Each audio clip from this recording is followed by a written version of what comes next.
ও আল্লাহর বান্দারা, মরিয়া গেলে কি রেখে যাইতেছো চিন্তা করো।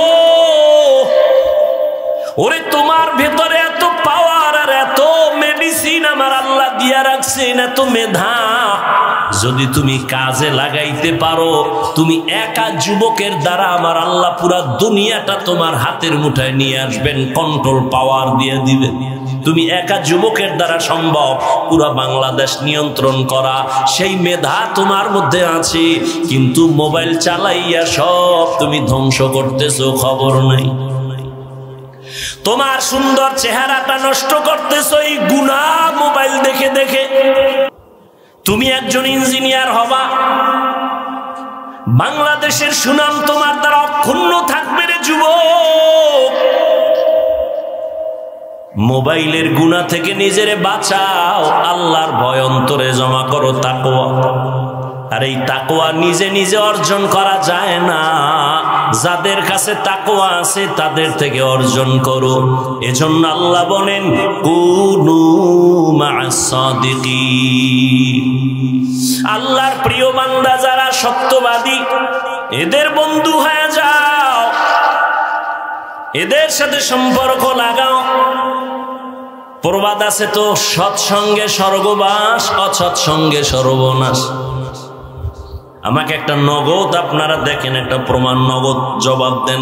এই যে এখানে ওয়াজে বসছেন, আল্লাহকে সাক্ষী রেখে বলেন, এখানে যে বয়ানগুলো শুনতেছেন, একটু কি অন্তরে ভয় হালকা হলো আসছে না আসে নাই?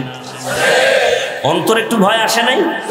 তাহলে 1 ঘন্টা বয়ান শুনলে যদি অন্তরে ভয় আসে, আখিরাতের কথা স্মরণ হয়, গুনার জন্য ভয় লাগে, মরার ভয় লাগে।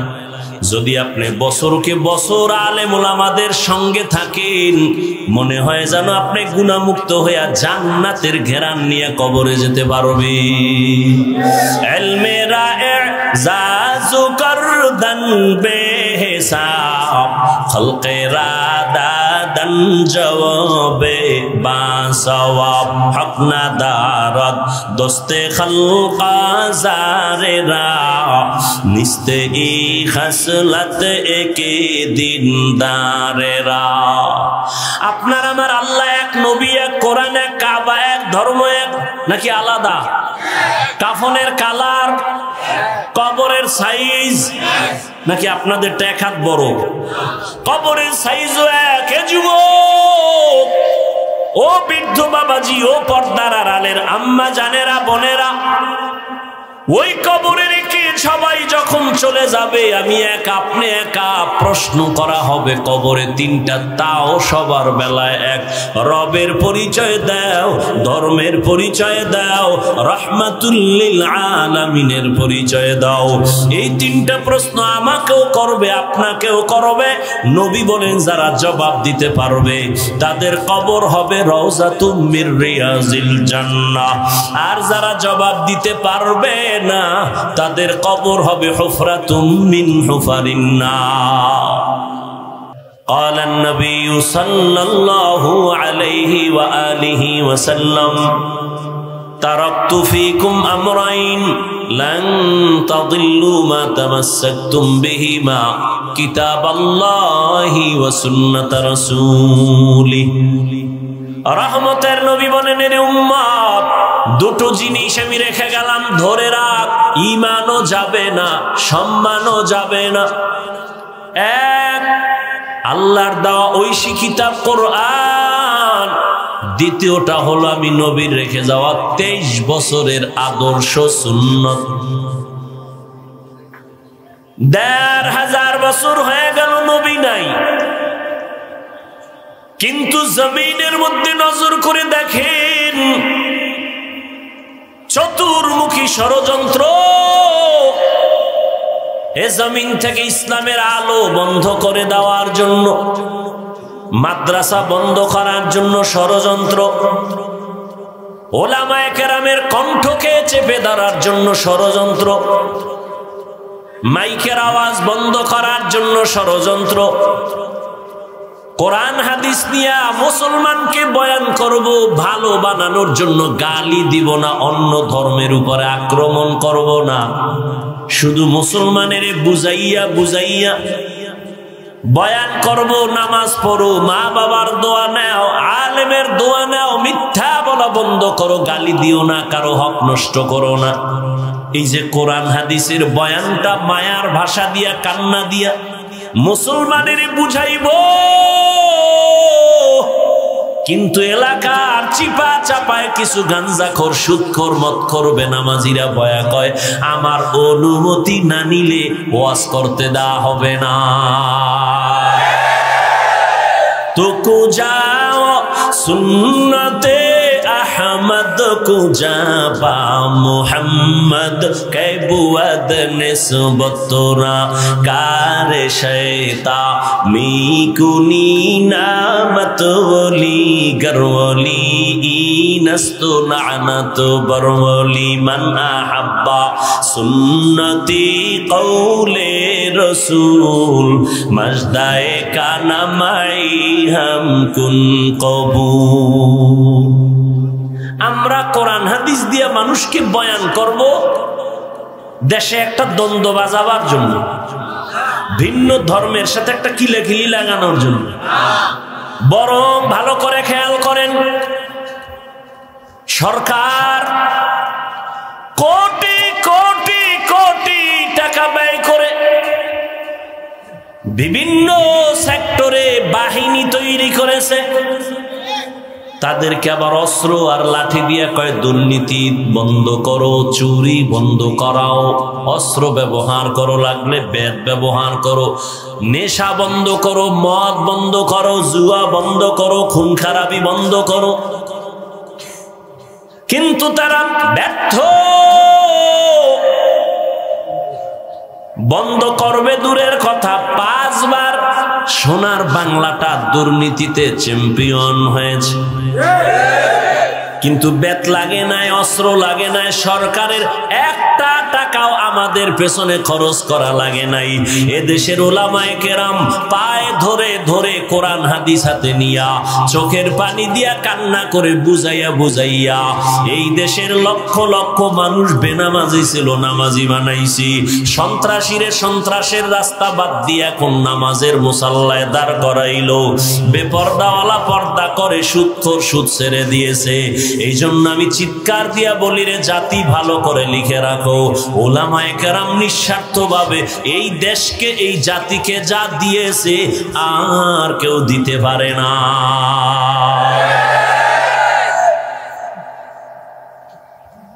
এই জন্য যুবকদের বলি রে যুবক,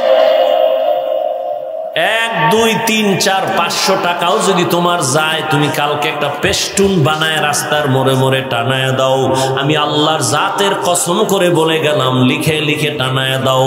এই দুনিয়ায় কত বন্ধু পাইছো, কত বান্ধবী পাইছো, আল্লাহর কসম 1 বার, আল্লাহর কসম 2 বার, আল্লাহর কসম 3 বার, ওয়াল্লাহি বিল্লাহি তাল্লাহি সবগুলো স্বার্থপর, একজনও স্বার্থহীন নাই। স্বার্থপর সব ধান্দাবাজ পাইছো তোর বন্ধু। একটু যদি স্বার্থে আঘাত লাগে মোবাইলটা বন্ধ করে দেয়, স্বার্থে আঘাত লাগলে দল থেকে সদস্যের নাম কাটে না, কল্লা পর্যন্ত কেটে দেয়। ঠিক নি? আল্লাহর কসম, রাস্তার মোড়ে মোড়ে ব্যানার টানা, লিখে দে এই জাতির জন্য, তোদের জন্য নিঃস্বার্থ, পিওর, আজীবনের একমাত্র, কেবলমাত্র, শুধুমাত্র তোদের কলিজার বন্ধু হলো এই জমিনের উলামায়ে কেরাম। আর সব ধান্দাবাজ, সব স্বার্থপর, কেউ তোদের আপন না, সবগুলো স্বার্থপর। একমাত্র নিঃস্বার্থ তোদের কলিজার বন্ধু উলামায়ে কেরাম। উলামায়ে কেরাম যা দিচ্ছে কেউ পারবে না। কিন্তু সেই আলেমের বিরুদ্ধে কি গালাগালি আর ফেসবুকে উল্টা পাল্টা। অথচ এই জমিনের মানুষ জান্নাতের পথ পাওয়ার এক ঠিকানাই হলো উলামায়ে কেরামের সোহবত। এজন্য আল্লাহ পাক বলেন আমাকে ভয় কর, ইয়া আইয়ুহাল্লাযীনা আমানুত্তাকুল্লাহ তাকওয়া অর্জন করো, আল্লাহকে ভয় করো। তাকওয়া এমন একটা পুঁজি, যদি অর্জন করতে পারো দুনিয়ায় তুমি বাদশা, পরকালেও তুমি বাদশা। নবীর চ্যালেঞ্জ দেওয়া দুইটা জিনিস এখনো যাদের কাছে আছে, এরা আগেও যেমন সম্মানে ছিল এখনো তেমন সম্মানে আছে। একদল পেরেশান, ঘুম নাই, বাড়ি গেল কই, টাকা কামাই করলাম গেল কই, ফুলের মালা কই। আর এক দলের টেনশন, দোকান কেমনে দেই, ব্যবসা কেমনে করি, কারে ধরি, কার পাও ধরে ধরে আবার চলতে হবে। কিন্তু আল্লাহর কোরআন আর রসুলের আদর্শ যারা ধারণ করে আছে উলামায়ে কেরাম, এদের কোনো চিন্তা নাই, কোনো পেরেশানি নাই। আগেও যেমন শান্তিতে আর সম্মানে ছিলেন এখনো তেমন আছে। আমাদের কোনো টেনশন আছে? কোনো টেনশন নেই। হেফাজতের মালিক কে? এই সম্মান আমরা টাকা দিয়া কিনি নাই।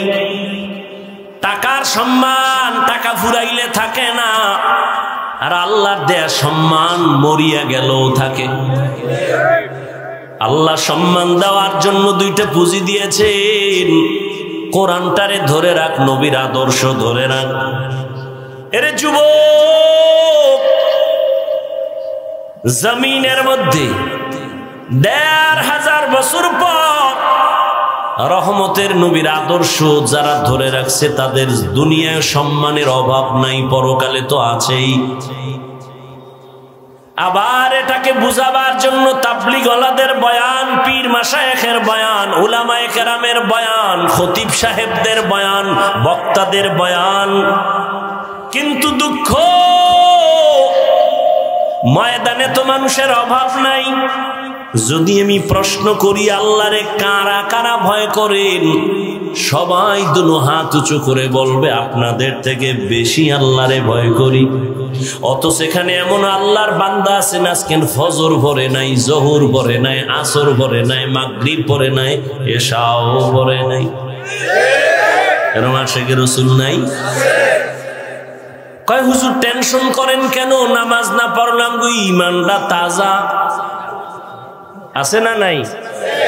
জিন্দেগি মে বন্দগি তু কর নহে,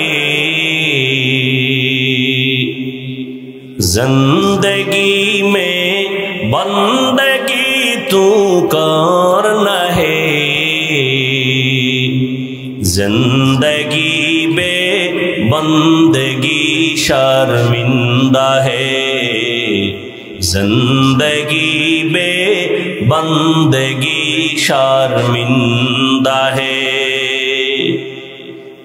दुनिया में हो दुनिया का तलबगार न हो, बाजार से गुजर हो खरीदार न हो।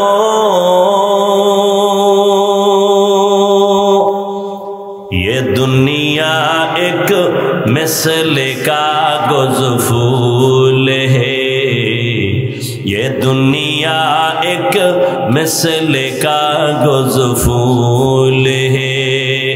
जिंदगी में बंदगी तू करना है,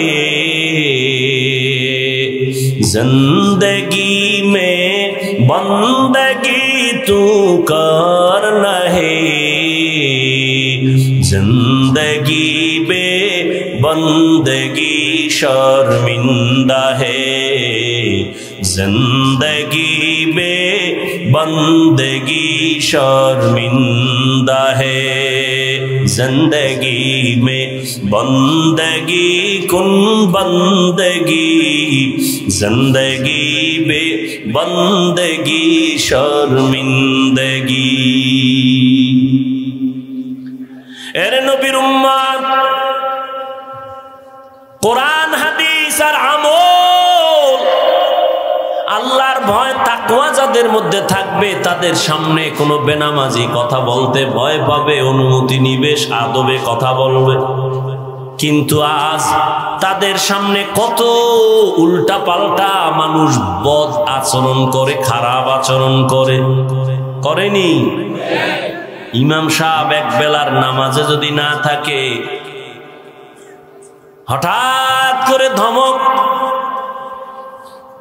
সাধারণ মানুষ কয় হুজুর গেছিলেন কই? তুমি কে? আমি রিক্সার ড্রাইভার। তুমি পাওয়ার 5 টাকা মাসে বেতন দেই। এটার একটা পাওয়ার আছে। এর কারণ কি? কাকে দোষ দিবেন? কাকে দোষ দিবেন? শিয়ালের হাতে মুরগি দিয়া যদি বলেন 3 দিন পরে নিমু আমানত, পাবেন তো? ওরে জিন্দা তো দূরের কথা, মরাও তো পাবেন। শিয়ালের হাতে মুরগি রাখলে যা হয়, সুদখোর বেনামাজি বেপরদাওয়ালার হাতে ধর্মের চাবি দিলে তাই হবে।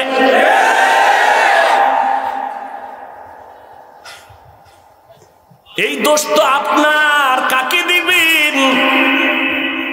একজন আলেম যদি বলে আমাকে একটা ভোট দাও, তোমার জীবনের কোন সম্পদ আমি দিতে না পারলেও তোমার ইজ্জতের নিরাপত্তাটা দেওয়ার চেষ্টা করা হবে। কিন্তু ভোটের আগের রাত্রে ভোর রাতের হাদিয়া ভাইয়া অন্তর অন্য দিকে যায়। আল্লাহ হেদায়েত দান করুন। এরে নবীরা আসে কয় হুজুরের রাজনীতি আবার কেন?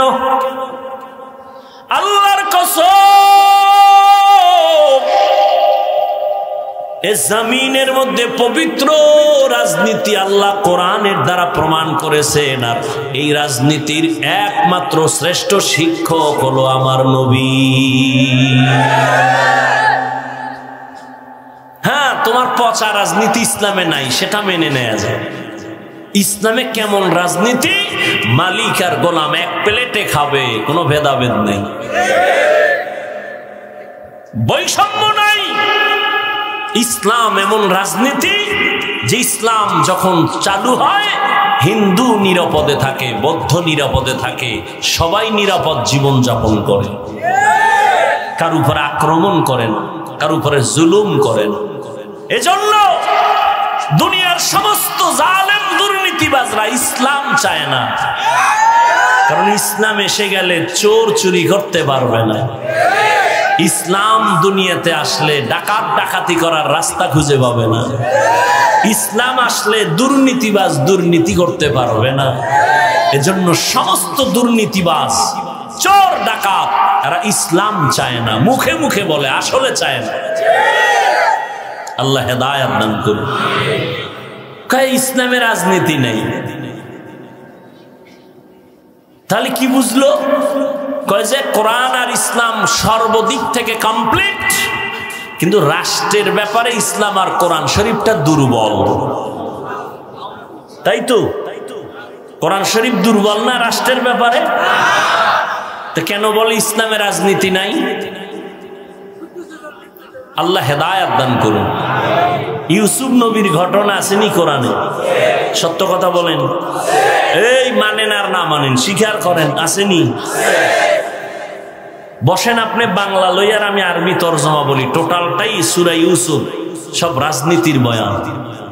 সুলাইমান নবীর ঘটনা আছে, সব রাজনীতির বয়ান। বসেন আমি ধরে দেখায় দেই। কয় মসজিদে রাজনীতি চলবে না, ইমাম নিরপেক্ষ থাকতে হবে।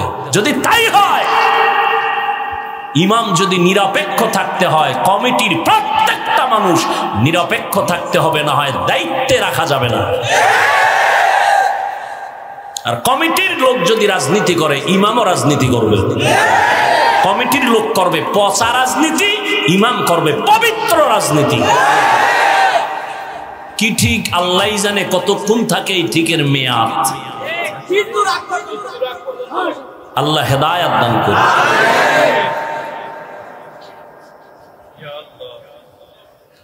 যতই মাস্তানি আর ধান্দাবাজি করেন, ইসলাম ছাড়া জমিনে শান্তি দিতে পারবে না কোনো চান্দু। চাপাবাজি করবে মরণ পর্যন্ত, শান্তি দিতে পারবে না ইসলাম ছাড়া। কেউ পারেনি, পারবেও না। পরাশক্তি নমরুদ, পরাশক্তি ফেরাউন ব্যর্থ হয়েছে, কেউ পারেনি। মক্কার মানুষ লম্পট, চরিত্রহীন, রহমতের নবী আসছেন, মানুষের নামে জান্নাতের টিকিট চলে আসছে। আচ্ছা বাদ দেন, ওই তো বহুত দূরের কথা। বর্তমান আমগো বাংলাদেশে কিছু চেয়ারম্যান আছে, নগদ চেয়ারম্যান, হুজুর আলেম, জানেননি? জানেননি? আমাদের বক্তা হেদায়েতুল্লাহ আজাদি দামাত বারাকাতুহুম, ওদিকে বিবারিয়া আছে আমজাদ হোসেন আশরাফি দামাত বারাকাতুহুম, ওদিকে মাগুরাতে আছে মুসাফরি সাহেব বক্তা, চেয়ারম্যান। সারা বাংলাদেশের চেয়ারম্যান এক জায়গায় নেন, আর এই কয়েকজন আলেম চেয়ারম্যানই করে। খবর নেন তো কারা শান্তিতে আছে? লক্ষ্মীপুর, লক্ষ্মীপুর না, ওই যে কমলনগর, খালেদ সাইফুল্লাহ সাহেব এবছর উপজেলা নির্বাচনে চতুর্মুখী ষড়যন্ত্রের মাঝে বিজয় হয়েছেন। নিজে সরকারি বরাদ্দ চাউল সাইকেলে করে নিয়ে নিয়ে মানুষের বাড়ি দিয়ে, এর নাম ইসলামী রাজনীতি। বয়ান চলতেছে, জিরো, ফলাফল জিরো। কেন? কিয়ামত পর্যন্ত বয়ান করলেও ফলাফল আসবে না, যতদিন পর্যন্ত আল্লাহর ভয় অন্তরে না আসবে, তাকওয়া না। হরকে দারত খৌফে হক দার দিল মদাম জন্নতুল মাওয়া দেহাদ উরা মাকাম জুজবা হকচি জে মখাজ ইনসুজা ফজলে উআ মস্তে দর জুমলা জাহা। আপনাদের খারাপ লাগে? একটু ঘুম কম হবে আজকে, এই তো। ওলামায়ে কেরাম তো জীবনেও ঘুমান না, কই ঘুম। মসজিদের ইমাম মনে হয় রিমান্ডের ভেতরে আছে, এক রাকাত দেরি হইলেই জবাবদিহিতার কাঠ গড়ায়, বেনামাজিরা দাঁড়ায় যায়, সভাপতি সুদ্ধা জিগায় গেছিলেন কই। আর সভাপতি যে জুমা ছাড়া যায় না, তারে কেউ জিগাবার সুযোগ পায় না, ঠিক নি? সভাপতি আয় সবার শেষে, জায়নামাজটা রেডি, বিদেশি জায়নামাজ তো বেদবি করা যাবে না। সভাপতির জায়নামাজ একেবারে লেভেল পজিশনে রাখা, সবার শেষে ঢুকছে। ইমামের বয়ান টয়ান শুনে না, কেন কয় ইমামের বয়ান খুব আগুন, এটি সামনে বললে বসলে জ্বলে যাইব। কারণ ইমাম সুদের বয়ান করে, সহ্য করা যায় না। ইমাম ঘুষের বয়ান করে, সহ্য করা যায় না। ইমাম খুব গরম, ঠান্ডা ইমাম আনো, এটার বাদ দাও। গরম ইমাম বাদ দিয়া ঠান্ডা ইমাম আনছে। কিছুদিন পরে কয় ইমাম সাহেবের ইমান দুর্বল। আবার সালাম ফিরানের পরে দৌড়ায়, সুন্নতের খবর নাই। এই দোষ খালি সভাপতির নি, আপনাকেও আছেন। ইমাম সাহেব, খতিব সাহেব সালাম ফিরাইলে যে একটা তুফান শুরু হয় মসজিদে, কে কার আগে যাবে। একজনে এমন দৌড় দিছে, আর একজন আর জোতা লয়া দৌড়। ধরা খাইলে কয় টেস্ট করলাম, বাঙালি তো, বাঙালি না। কয় ভাই দাওয়াত, কয় আলহামদুলিল্লাহ। কয় আপনার বাড়ি? কয় নওজুবিল্লাহ। হায় হায় হায়, কিছুক্ষণ বসবেন তো ইনশাআল্লাহ। যাদের গুনাহ টুনা নাই এরা দোয়ার আগে চলে যায়, অনুমতি দিলাম। আর যাদের গুনাহ আছে বইসেন, কাইন্দেন, তওবা কইরেন। কালকের দিনটা আপনার বাঁচার গ্যারান্টি নাই। আপনি ঘুমাবেন, চির ঘুম হতে পারে, ঠিক না? কি অর্জন করলেন যুবক, কি অর্জন করেছ? তুমি মইরা গেলে তোমার আব্বা আম্মা কি নিয়ে তোমাকে স্মরণ করবে? তুমি মা বাবার সাথে বেদবি করছো, এটা স্মরণ করবে। ছেলেটা খুব বেয়াদব ছিল, ছেলেটার চরিত্র খুব খারাপ ছিল। মা বাবা এগুলি খুব দোয়া দিবে, দোয়া। আর ফেরেশতারাও রেডি হয়ে আছে দোয়া কাজে লাগাবার জন্য। আফসোস, কবি নজরুলের ইতিহাস পড়ো, কত গর্ব করো। ও যুবক, তোমার মতো সারা রাত মোবাইলে আকাম করলে কবি নজরুলের নাম কেউ নিত না। আমি তোমাদেরকে যত বয়ান করি, ভয় পাইও না যে আমি তোমাকে আজকে হুজুর বানায় যাব, না, কোনো ভয় নেই। তুমি স্কুলে পড়ো আলহামদুলিল্লাহ, কলেজে পড়ো আলহামদুলিল্লাহ, চাকরি করো আলহামদুলিল্লাহ, ব্যবসা করো আলহামদুলিল্লাহ, ভয় নাই। তুমি লেখাপড়া করে একজন ডাক্তার হও, দোয়া করি। ইঞ্জিনিয়ার হও, দোয়া করি। প্রফেসর হও, দোয়া করি। তবে দাবি আমার একটা, এরে যুবক, ব্যবসায়ী হও, চাকরিজীবী হও, ডাক্তার হও, ইঞ্জিনিয়ার হও, প্রফেসর হও, কিন্তু দাবি আমার অনুরূপ বেয়াদব হইও না। তোমার আচরণে যেন কখনো মা বাবা কষ্ট না পায়, তোমার ব্যবহারে যেন কখনো আলেম ওলামারা কষ্ট না পায়, তোমার আচরণে যেন এলাকার কোনো মুরব্বী কষ্ট না পায়, তোমার ব্যবহারে যেন কখনো বন্ধু বান্ধব কষ্ট না পায়। হাত উঠাইয়া বরদোয়া করা লাগে না। যদি মা বাবায় কষ্ট পায়, আমার আল্লাহর আরশে আজিম পর্যন্ত ধাক্কা লেগে যায়, আল্লাহ বেজার হয়। ওই চাকার তলে এমনি তোর মাথা যায় না, কার বরদোয়া নিছো, না জানি কোন দাড়িওয়ালার সাথে বেয়াদবি করেছো, বরদোয়া চলে আসছে। মাঝে মাঝে অনেক যুবকের খবর আমরা শুনি, রিকশায় যাইতেছে, 5 টাকা বেশি কমের জন্য বুড়ার গায়ে হাত দিছে, বুড়ার গায়ে একটা থাপ্পড় লাগায় দিছে। রিকশা ড্রাইভার একটা থাপ্পড় খায় কান্না করে, ও মালিক, এমন গরিব বানাইছো, আমার একটা ছেলে আছে, একটা মেয়ে আছে, বিয়া দিলাম, জামাইটাও আমারে জ্বালায় যৌতুকের জন্য। আমার ছেলে বউ পাইয়ার খবর নেয় না, আমার স্ত্রীর নিয়ে দুমুঠো খানার জন্য আমি রিক্সা নিয়ে রাস্তায় বের হইলাম। আজ আমার ছেলের বয়সী যুবকটা আমার গালে চর মারলো। ও আল্লাহ, তুমি ছাড়া আমার কেউ নাই। মুরব্বী যখন আল্লাহ কইয়া ডাক দেয়, 1 সপ্তাহ না যাইতেই যুবকের মাথা চাকার তলে ঢুকে যায়। বেয়াদব হইস না, পায়ে ধরে বলছি। মা বাবার বরদোয়া নিস না রে বাবা, ওলামায়ে কেরামের বরদোয়া নিস না, পায়ে হাত রেখে বলি, অনুরোধ করে বলি, মুরব্বীদের বরদোয়া নিও না, শিক্ষকের বরদোয়া নিও না রে যুবক। ডাক্তার হইও বেয়াদব হইও না, ইঞ্জিনিয়ার হইও বেয়াদব হইও না, তুমি একজন প্রফেসর হইও বেয়াদব হইও না, তুমি ভালো ব্যবসায়ী হও বেয়াদব হইও না, ভালো চাকরিজীবী হও বেয়াদব হইও না। তোমার ব্যবহারে যেন কলিজা ঠান্ডা হয়, মা বাবায় কলিজা ভরে দোয়া করে। ও আল্লাহর বান্দা, সেটা হওয়ার জন্য লাগবে তোমার সুন্দর চরিত্র। আর বর্তমানে চরিত্র জবাই করার একমাত্র মাধ্যম হলো গজবের মোবাইল। এই মোবাইলের দ্বারা সারাটা রাত শুয়ে শুয়ে কত গুনাহ করো আমার মাওলা তো জানেন। দেখেন, কানের মধ্যে গানের তার লাগাইয়া তুই ঘুমাও, একটু কি ভয় লাগে না? ঘুমের মধ্যে যদি আজরাইল তোর জানটা কবজের জন্য হাজির হয়, আজরাইল আসিয়া যদি দেখে তোর কানে গানের তার লাগানো, আমার মাওলার কাছে কি জবাব দিবে রে বাবা? চিন্তা কর।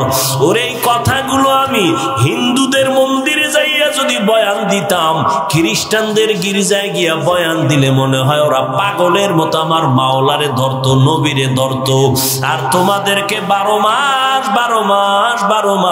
পায়ে ধরে ধরে ধরে ধরে বয়ান করি, তুমি কেন মানতেছো না? অথচ তুমিও মুসলমান, আমিও মুসলমান। তোমার আমার আল্লাহ এক নাকি 2 জন?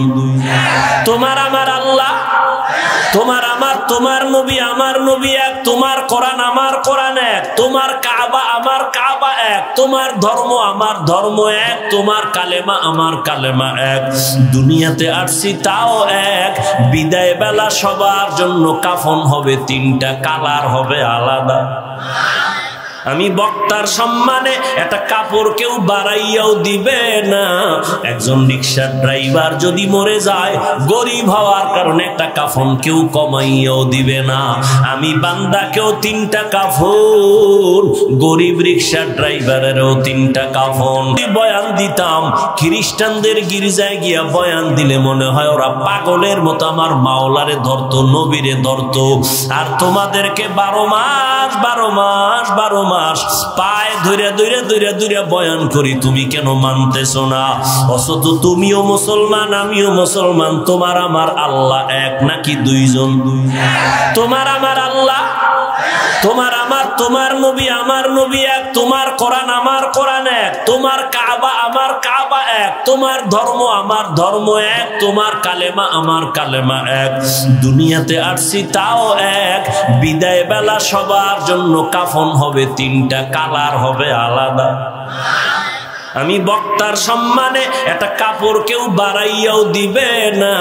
একজন রিকশার ড্রাইভার যদি মরে যায়, গরিব হওয়ার কারণে একটা কাফন কেউ কমাইয়াও দিবে না। আমি বান্দাকেও 3টা কাফন, গরিব রিকশার ড্রাইভারেরও 3টা কাফন, কালার হবে। ও যুবক বাবারা, তোমার আমার আল্লাহ এক, তোমার আমার ধর্ম এক। তুমিও মুসলমান, আমিও মুসলমান। তুমি আল্লাহ মানো, নবী মানো, কোরআন মানো, হাদিস মানো। তোমাকে পায়ে ধরে ধরে বয়ান করার পরেও কেন তুমি টুপি পরতে চাও না? বুঝি না, মাথা নষ্ট। আমি টুপি ফালাইতে লজ্জা পাই, আর তুমি টুপি মাথায় দিতে লজ্জা পাও। তুমি কেমন মুসলমান? আমি দাড়ি কাটতে লজ্জা পাই, তুমি রাখতে লজ্জা পাও। একটু চিন্তা করো বাবা, কুত্তা শুয়ারের আল্লাহ চিন্তা করার মতো মেধা দেন না, আল্লাহ মানুষকে দিছে। একটু চিন্তা করো। আমি মসজিদে না ঢুকলে লজ্জা পাই, আর তুমি মুসলমান মসজিদে ঢুকতে লজ্জা পাও। আমি মুসলমান বেপর্দায় চললে লজ্জা পাই, আর তুমি পর্দা করতে গেলে লজ্জা পাও। তুমি কেমন মুসলমান? বুঝি না রে বাবা, আমরা কি ভুলে আসি নাকি তোমরা ভুলে আসো? বুঝি না কেন এত তোমরা দূরে, নাকি আল্লাহর কোরআনটা মিথ্যা মনে করেছো? বলো, এখনো যদি কোনো সৎ সাহস থাকে একটা ভুল কোরআন শরীফ থেকে বের করে দাও। আল্লাহর কসম, একটা ভুল যদি এখন বের করে দাও, আমি দাড়ি কেটে ফেলবো, নামাজ রোজা বাদ দিয়ে প্যান্ট শার্ট টাই পরিয়া রাস্তায় নাচ গান করবো। পারবি? ভুল বের করতে পারবি? 1500 বছর পর্যন্ত মহাপণ্ডিতেরা কোরআন শরীফের ভুল বের করার অপচেষ্টা কম করে নাই। কেউ তো পারে নাই, বরং অনেক পণ্ডিতেরা কালেমাওয়ালা মুসলমান হয়ে গেছে। নাই কোরআনে ভুল নাই, আছে? ও যুবক, একটু আমার মাওলাকে সাক্ষী রেখে জিহ্বা নাড়ায় বলো, কোরআন সত্য না মিথ্যা? কত পার্সেন্ট সত্য? দ্বিতীয় জবাব দাও, কোরআন শরীফে জান্নাতের বয়ান আসেনি? তৃতীয় জবাব দাও, কোরআন শরীফের ভেতরে জাহান্নামের বয়ান আসেনি? কে জান্নাতে যাবে, কে জাহান্নামে যাবে আল্লাহ তাও বলেছেন, ইন্নাল আবরারা লাফি নাঈম ওয়া ইন্নাল ফুজ্জারা লাফি জাহিম। নেক আমল যারা করবে তারা জান্নাতের পথিক, যারা গুনাহ করবে তারা জাহান্নামের পথিক। জান্নাত যারা পাবে নেক আমল, তাদের জান্নাতটা কেমন হবে আল্লাহ তাও কোরআনে বলছেন। জান্নাতটা কেমন সুন্দর! জান্নাতিন তাজরি মিন তাহতিহাল আনহার।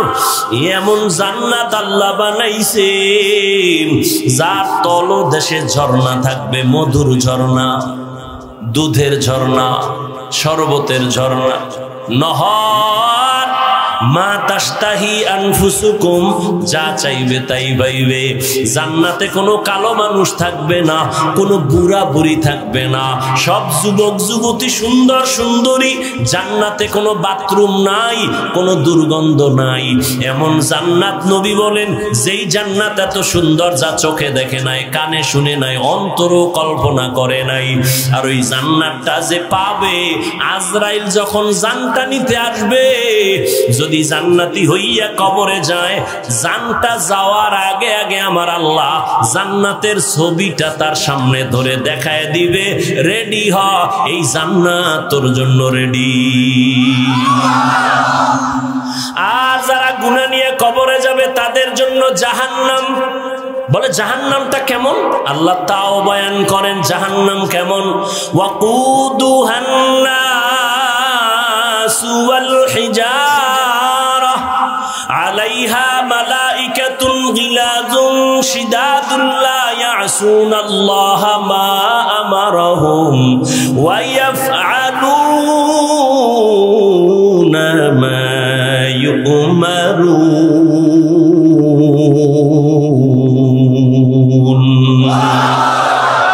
আল্লাহ পাক বলেন জাহান্নাম এত ভয়ঙ্কর, যা জ্বালাবই শক্ত জিনিস দিয়ে, কয় কি কয় মানুষ আর পাথর।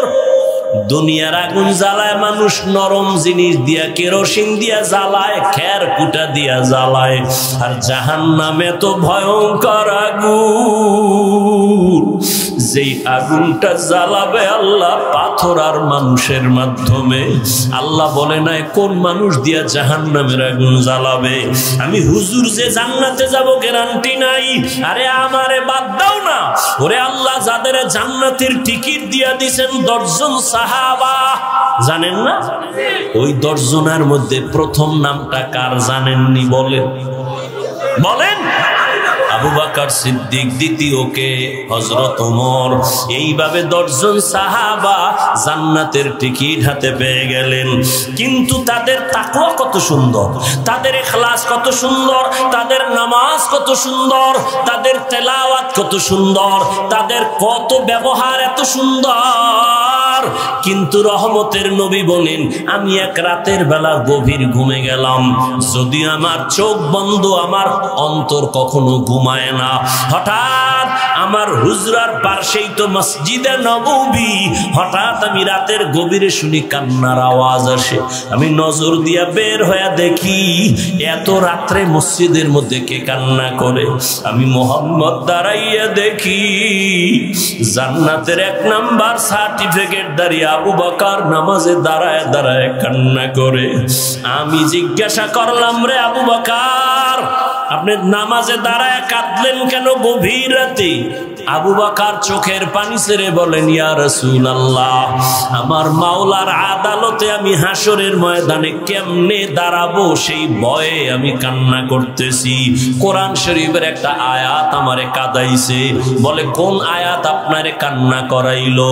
বলবো কোন আয়াত আপনারে কান্না করাইলো? আবু বকর বলে ওই আয়াত, ইন্নাল্লাহা আশতারা মিনাল মুমিনিনা আনফুসাহুম ওয়া আমওয়ালাহুম বিআন্না লাহুমুল জান্নাহ। অর্থ কি? আল্লাহ বলেন আমি মুমিনের জান মাল কিনে নিলাম, বিনিময়ে মুমিনের জান্নাত দিলাম। আল্লাহর নবীকে এটা তো খুশির কথা, এখানে কান্নার তো কোনো কথা নাই। আল্লাহ মুমিনের জান মাল কিনা নিছেন, মুমিনের জান্নাত দিছেন। কয় ইয়া রাসূলুল্লাহ এর মধ্যে একটা রহস্য খুঁজে পাইছি। কয় কি? আবু বকর বলেন, ইয়া রাসূলুল্লাহ আমি তো কাপড়ের ব্যবসা করি। এই ব্যবসায়ীরা ভালো করে শুনো। আবু বকর সিদ্দিক রাদিয়াল্লাহু তাআলা আনহু তিনি বলেন আমি কাপড়ের ব্যবসা করি। তো আজকে সকালবেলা আমার দোকানে একজন মহিলা আসছে।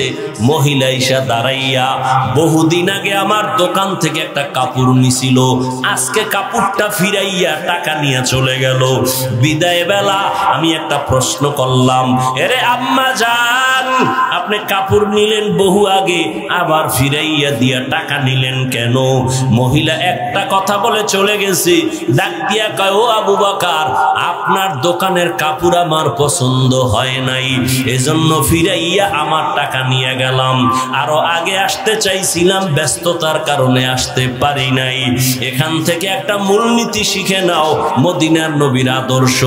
বিক্রি করা মাল যারা ফেরত চাইলে ফেরত দেয়, নবী বলেন ওই মালটা দান করার সওয়াব তুমি পেয়ে যাইবা। আর তুমি কপাল ভরা ধান্দাবাজ, ধোকাবাজ, দোকানে সাইনবোর্ড লাগাইছো, বিক্রি করা মাল ফেরত নেওয়া হয় না। রসুলের শাফাত পাইলে সাইনবোর্ড পুইরা ফেলা, সাইনবোর্ড নেমায় ফেলাও। মহিলা বলল কাপড় পছন্দ হয় নাই। নবী বলেন তো কি হইছে?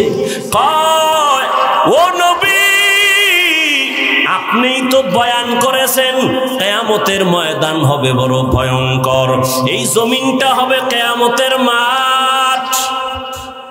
আরাফার ময়দান অথবা সিরিয়ার ময়দান হবে আমার মাওলার বিচারালয়, স্টেজ হবে আদালত। আরাফার ময়দান আরবে সৌদি মক্কার পার্শ্বে অথবা বাইতুল মুকাদ্দাস ওই এলাকায় অধিকাংশ মতামত আরাফার ময়দান হবে আদালত। পুরা দুনিয়ার জমিনটা সমতল থাকবে, সমান। আল্লাহ সবাইকে ডেকে নিবেন, নারী আর পুরুষগুলো সব কিয়ামতের দিন উলঙ্গ দাঁড়াবে। আম্মা জান আয়েশা একদিন নবীকে বলেন, ইয়া রাসূলুল্লাহ, নারী পুরুষ যে উলঙ্গ দাঁড়াবে কি লজ্জা লাগবে না? নবী বলেন, কিয়ামতের ময়দান এত কঠিন, সূর্যের এমন নিচে তাপ আসবে, জমিনটা মাটির জমিন পুড়িয়া তামা হয়ে যাবে। অন্যদিকে জাহান্নামের আওয়াজ, হাসুরের ময়দানটা থরথর করে কেঁপে উঠবে। ও যুবক, তোমার মতো কত যুবক জীবনে মাদ্রাসায় পড়ে নাই, সাক্ষী দিও, জীবনে মাদ্রাসায় পড়ে নাই, স্কুলে পড়ে, কলেজে পড়ে, চাকরি করে, 5 বেলার নামাজ পড়ে, সত্য সাক্ষী দাও, আছে না নাই? তুমি কেন পারবা না রে বাবা? তুমি তোমাকে জিজ্ঞাসা করো, তোমার কপাল কেন খারাপ? তোমার মতো যুবক ব্যবসা করে, চাকরি করে, শ্রমিকের কাজ করে, র্যাব, আর্মি, পুলিশ, বিডিআরের চাকরি করে, নামাজ ছাড়ে না, রাস্তায় গাড়ি চালায়, নামাজ ছাড়ে না। তুমি কেন পারো না রে বাবা? ও যুবক, নদীর মধ্যে মাছ ধরে বান্দা নামাজ ছাড়ে না, তোমার মতো জেনারেল লাইনের মানুষটা নামাজ পড়ে, তুমি কেন পারো না? ও বৃদ্ধ বাবাজিরা, আপনাদের মতো বুড়া মানুষ মসজিদে গিয়া 5 বেলার নামাজ পড়ে, আপনি কেন পারেন না? ও মাইকের আওয়াজ শ্রবণরতা মা বোনেরা, আপনাদের মতো কত মা, কত বোন এখনো আছে, স্বামীর খেদমত করে, মাল হেফাজত করে, সন্তানগুলোকে আদর্শওয়ালা বানায়, পর্দা করে, নামাজ পড়ে, মোবাইলে সময় নষ্ট করে না। বলেন মা, আপনি কেন পারবেন না? ও যুবক আল্লাহর গোলাম, আজকে আমিও যদি তোমার মতো প্যান্ট শার্ট টাই লাগাইয়া দাড়ি কাইটা রাস্তায় মাস্তানি করতাম, পারতাম, কেউ বাধা দিত না। এই টুপি মাথায় দিয়েছি, টুপির কারণে মাথাটা গরম, লম্বা জামা পরছি, শরীরটা বড় গরম লাগে, দাড়ির কারণে যৌবনের ভাব চলে যায়। সব বুঝার পরেও ফালাই না কেন? এই দাড়ি টুপির কারণে কত মানুষ আমাদের গালি দেয়, কত বাজে কথা বলে, এরপর ওখানে পথ ছাড়ি না। একমাত্র কারণ বাবা, আল্লাহর কোরআন দেখলাম, নবীর কথা দেখলাম, একটা কথা মিথ্যা নাই। গুনাহগার হইয়া যদি কবরে যাই, আবু বকরের মতো জান্নাতি সাহাবী যদি কান্না করে নামাজে দাঁড়াইয়া, হাসরের ময়দানের কথা স্মরণ করে বলে, নবীজি কিয়ামতের দিন নবীরা পর্যন্ত ভয়ে কান্না করবেন, ও আল্লাহ আমাকে বাঁচাও। মানুষ থাকবে উলঙ্গ, ওই সময় যদি আল্লাহ ডাক দেয়, আইনা আবা বাকার, আবু বকর কই? আমি যদি আল্লাহর আদালতে দাঁড়াই, আল্লাহ যদি আমাকে জিজ্ঞাসা করে, আবু বকর, আমি তোমাকে জাহান্নামের পথ থেকে ফিরাইয়া মুহাম্মদের হাতে ধরায়া জান্নাতি সার্টিফিকেট দিলাম, আমি তোমারে এত নেয়ামত দিলাম, বলো তুমি আমার মহব্বতে কি আমল নিয়ে আসছো? আমি যদি বলি, আল্লাহ নামাজ পড়ছি, রোজা রাখছি, তেলাওয়াত করছি, যাকাত দিছি, দান সদকা করেছি, সব হক ঠিক মতো আদায় করেছি, এবার আল্লাহ যদি বলে মহিলার মতো, যদি আল্লাহ বলে ফেলে, আবু বকর তোমার জান মাল নিয়া জাহান্নামে যাও, আমার জান্নাত আমারে ফেরত দিয়া দাও। আমি যদি বলি আল্লাহ কেন? মহিলার মতো যদি আমার মাওলা বলে ফেলে, আবু বকর আমি যেইভাবে নামাজ চাইছি ওইভাবে তোমার নামাজ হয় নাই, তোমার আমল আমার পছন্দ হয় নাই। মহিলাও তো বলছিল কাপড় পছন্দ হয় নাই, ফিরাই দিলাম। আল্লাহ যদি বলে তোমার আমল আমার পছন্দ হয় নাই, আমি যেইভাবে তেলাওয়াত শুনতে চাইছি তুমি ওই মহাব্বতে তেলাওয়াত করো নাই, যেইভাবে আমি রোজার হুকুম দিছি ওইভাবে রাখো নাই, তখন আমার জাহান্নাম ছাড়া উপায় হবে না। আর দুনিয়াতে সূর্যের গরম সইতে পারি না, জাহান্নামের গরম কেমনে সহ্য করব? জাহান্নামের আগুন যেখানে লাগবে, নারুল্লাহিল মুকাদা আল্লাতী তাত্তালিউ আলাল আফইদা, কলিজা পর্যন্ত ভুনা হয়ে যাবে। ও যুবক বাবারা, দুনিয়াতে একটা মশার কামড় সইতে পারো না, গুনাহগার হইয়া কবরে গেলে ওই কবরে জাহান্নামের আগুনের গরম কেমনে সহ্য করবা? হাসরের ময়দানে কেমনে জাহান্নামের আগুন সহ্য করবা? এখনো সময় আছে, মাওলার কাছে তওবা করো, মনেরে বুঝাও রে মন। আমার মতো যুবক জেনারেল লাইনে থাকিয়াও নামাজ পড়ে, চাকরি করে, নামাজ পড়ে, ব্যবসা করে, দোকানদারি করে, গাড়ি চালায়, নামাজ পড়ে, আমি কেন পারবো না? ও আল্লাহ, তোমার দেয়া নেয়ামত পানি বাতাস সব আমি ভোগ করিয়া কত শয়তানের দোকানে নামাজ ছাড়লাম, বেপরদায় চললাম, গুনাহ করে করে জীবনটা নাপাক করেছি। মনে হয় যেন গুনার কারণে আমার হাত নাপাক, আমার চোখ নাপাক, আমার জিহ্বা নাপাক। আজকে এই ময়দানে তুমি নিয়ে আসছো রে মালিক, আমি আজ তওবার নিয়ত করলাম, আর কোনোদিন দাড়ি কাটবো না, মা বাবারে কষ্ট দিব না, উলামায়ে কেরামের বিরুদ্ধে যাব না, মুরব্বীদের বরদোয়া নিব না, নবীজির তরিকা মেনে উলামায়ে কেরামের পরামর্শ নিয়া মা বাবার দোয়া নিয়া চলবো।